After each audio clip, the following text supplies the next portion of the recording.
байдаг. Гэтэл бид нар богино хугацааны төр зурхан асуудлыг тэр урт хугацааныхаа бодлогыг хууль өөрчилж байгаа, татвараа өөрчилж байгаа шийдэх гэж оролдсон байна. Энэ бол яг Монгол улсын их хурлын хувьд бол бодлогын хувьд бол үнэхээр том алдаа гэж бодож байна. Жижиг асуудал гарангууд том асуудлаа хууль гаргаж агаад эргээд өөрчилж чаддаггүй ч юм ийм байж болохгүй. Тэгэхээр энэ бол урт хугацааны асуудал, богино хугацааны асуудлыг урт хугацааны бодлогын хэрэгслээр шийдэж оруулж байгаа том алдаа байна. Хоёрт нь бас зүгээр сая ингээд сонсоод байхад энэ хууль өөрөө ямар зорилготой байсан тодорхойгүй болчиход байна. Одоо хууль батлалцаж байсан, оруулж байсан яам гишүүд чинд байна. Нэг болохоор гурилын үнийг тогтворжуулах гэсэн ч юм шиг, инфляц үнийн өсөлтийг бүр улсын хэмжээнд буулгах гэсэн ч юм шиг, эсвэл хуульдсан компаниудыг хашраах гэсэн ч юм шиг, нэг бол гурилын импортыг дэмжих гээд байгаа ч юм шиг, нэг юм эргэлзээтэй яг тодорхойгүй хоорондоо маргасан байдал үүсэж байгаа. Энэ бол бас харамсалтай байна. Тэгэхээр зүгээр асуулт нэг ийм л асуулт байна л да. Ямар ч байсан одоо тодорхой энэ хилцүүлгээс ч харсан, одоо тариаланчид гурилын үйлдвэрүүдийг хэлж байгааг бодсон ч харсан ч үнэлсэн ч яг шалтгаан нь бол гайлын татвар биш байна. Сая хэлж байна бас тээвэр логистик байна, өртөхийн асуудал байна, бизнесийн орчны асуудал байна, зээлийн хүүгийн асуудал байна, цаг хугацааны асуудал байна гэдэг. Тэр одоо хамгийн гол нь асуух гэж байгаа нь би бас боловсчлон дараагаас асууя. За инквирсадаас хариулна үз. Ер нь зүгээр цаашдаа яах юм? Одоо ингээд үн өсөд ирлээ гэхэд гайлын татвараа дахиад эргүүлээл татвараа тэглээ нэмий буулгая гэдээ оруулаад ирэх юм уу? Одоо тэр тээврийн зардлыг яах юм? Эсвэл бүсүүд дээр ялгаатай бодлого хийх юм уу? Үндэсний үйлдвэрлэлээ дэмжсэн хэрнээ, гурилтайгаа хэрнээ, чанартай гурилтай хэрнээ, үнийг нь яаж тогтвортой байлгах юм? Энэ дээр одоо энэ гайлын татварыг ганцхан тэглэж буулгаад нэмж хасаад ингээ маргалдаад байдаг биш. Өөр ямар бодлогын хэрэгслүүд, ямар дэмжлэгүүд авч хэрэгжүүлэх юм бэ? Баруун бүсд яаж гурилын үнийг тогтвортой байлгах юм? Энэ төвийн бүсээс өөр бос таарад байгаа байхгүй. Тэгээ энэ дээр зүгээр ялангуяа боловсчлон дарга яамны яг институц нь өөр ямар бодлоготой байгаа. Яагаад гэвэл би ингэж асууж байгаа нэхэр яг жил хүрэхгүй өмнө, жилийн өмнө яг энийг ингээд оруулж ирж исэн байгаа даа. Одоо эргээд тэр бодлого нь хэвээрээ өнөө эсвэл бодлого нь өөрчлөгдсөн байна уу? Цаашдаа ер нь яах юм гэдгийг сайд болон боловсчлон дарга хариулж өгөөч яг гэж. За хариулт өгье. Боловсчлон дарга ажлын хэсгийн 9-р микрофон.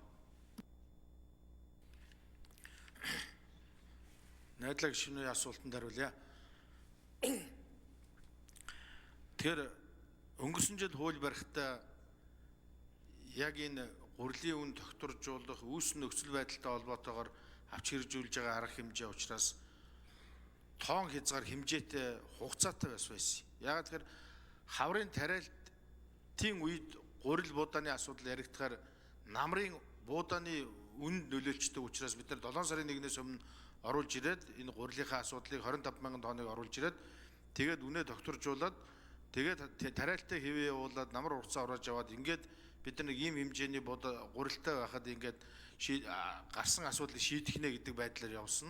Тэгээд батлагдахдаа ингээд одоо өөр байдлаар батлагдсан учраас одоо энэ хуулийн зорилго биелсэн гэж үзээд дахиж энэ хуулийг бол оруулж ирж байгаа маа. Тэрнээс яг бодлого бол ингээд жилийн дотор хувраад шал өөрөөр 360 градусаар эргээд байгаа асуудал биш байхаа гэж хэлмээр байгаа. Тэгээ ер нь бол цаашдаа мэдээж хүн амыг чанартай эрүүл одоо дотоодын үйлдвэрлэлээр гурилаар хангах ийм төрлийн бодлого бол хэвээрээ байна. Тэгээ бид нар бол баруун бүсэд одоо тодорхой хэмжээний жишээлбэл арга хэмжээнүүдийг авч байгаа. Баруун бүсийн Увс аймгийн баруун туруу сумд ихт бид нар 10,000 тонны элеваторыг бариад за үүнийг түшигсэн гурилын үйлдвэр байгуулад баруун бүсийнхаа гурилын хангамжийг нэмэгдүүлэе гэсэн.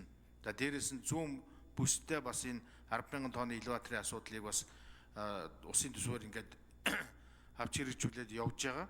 Тэр бол гурилын үйлдвэрүүд мэдээж энэ дээр гурилынхаа үнийг Улаанбуудаан өөрийн өртөгтэй уялдуулаад яг зохистой хэмжээнд нь барих нь бол гурилын үйлдвэрүүдийн үүрэг. Тэрнээс одоо энэ зохиомлоор үн өргөдүүлэх нь бол мэдээж байж болохгүй асуудал. Энэ дээр тэр хөндлөнгийн одоо хяналт шалгалтын байгууллагууд нь байнга хяналтаа тавьж тодорхой асуудал гарвал одоо хариуцлага тооцож явах үүрэг чиглэлтэй.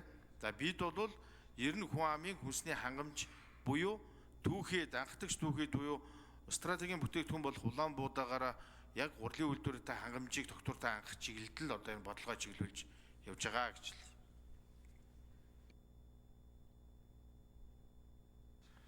За инквир сайд нэмж хариулъя. Энэ ганц гурилаар өдөөгдөж гарч байгаа асуудал, ганц гурилын асуудал биш, ер нь хөдөө аж ахуйн үйлдвэрлэл, дотоодын энэ хөнгөн хүнсний жоохон үйлдвэрлэл, газар тариалангийн асуудал. Ер нь энэ дээр цаашд ямар бодлого байх юм бэ гэдэг асуудлыг л энэ гурил дээр тойрж гарч ирээд байгааг би ойлгоод байна. Нэгдүгээр худалдааны хуулийн асуудлыг яаралтай бий болгож өгмөр. Худалдаа зохицуултгүй, гадаад худалдаа зохицуултгүй, дотоод худалдаа зохицуултгүй. За ялангуяа стратеги гэж байгаа Улаанбуудаа гурилын хангалтан дээр төр оролцохгүй гэдэг асуудал шүү дээ. Айхтар асуудал. Оролцвол яаж аралцах юм, яаж доктортой үнийн нийлэлтийг хангах юм.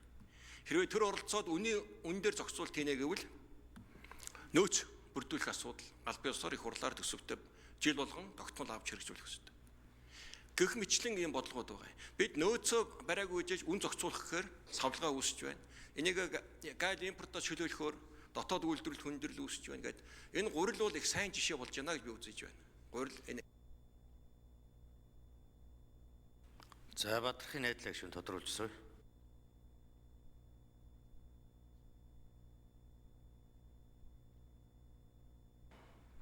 За энэ тодруулаа зүгээр асуулт ус сая санаагаа тодруулчих.